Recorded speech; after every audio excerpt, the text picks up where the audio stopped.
Hi, David. Thank you very much for joining us again. I've been telling the class about the diversity of viruses, RNA and DNA, enveloped and naked, but I thought to ask you, maybe you can make some sense of all of this and tell us a bit about how one can classify viruses.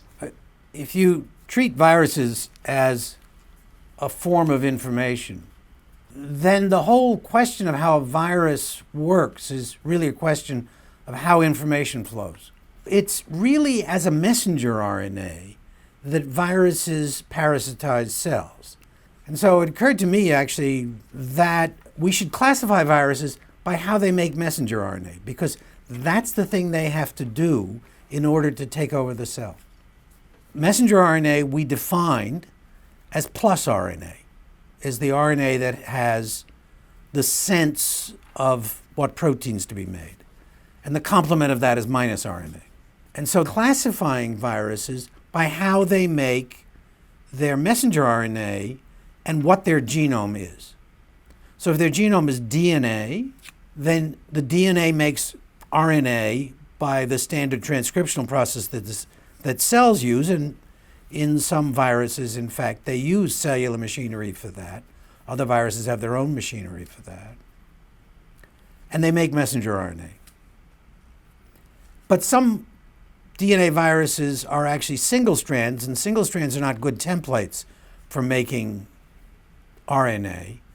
And so they make themselves into double strands, and then the double strands are good templates for RNA synthesis.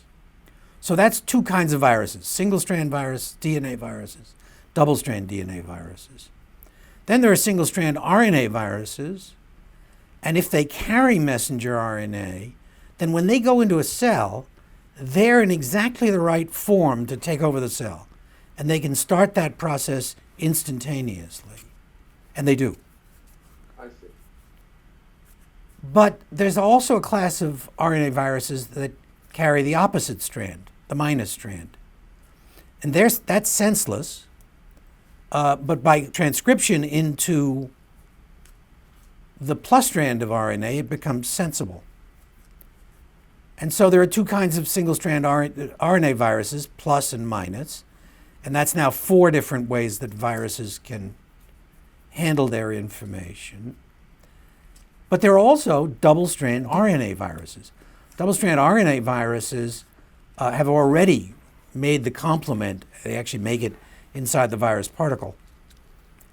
And so they can be asymmetrically transcribed to give rise to messenger RNA. So that's a 5th way of virus life. And there's a 6th way, which is reverse transcription, in which the virus carries the positive strand of RNA, but that's copied first into minus strand DNA and then into double strand DNA. And that double strand DNA then acts as a template to make back the positive strand of RNA. And now we have messenger RNA again. And so that's the most complicated lifestyle of a virus. And that's the 6 lifestyles of viruses. So John, let me draw this for you so that you have a record of it. Perfect. Thank you. I see. And there's 6 ways that the viruses ultimately get to the messenger RNA, and in that way they are able to make their viral proteins ultimately. Right. And then everything goes on from there, being carried out by viral proteins, because now the virus has figured out how to utilize its own information inside the cell. I see. Very good. We will see you, hopefully, in some other lessons. Thanks again. I look forward to it. Very good. Thank you.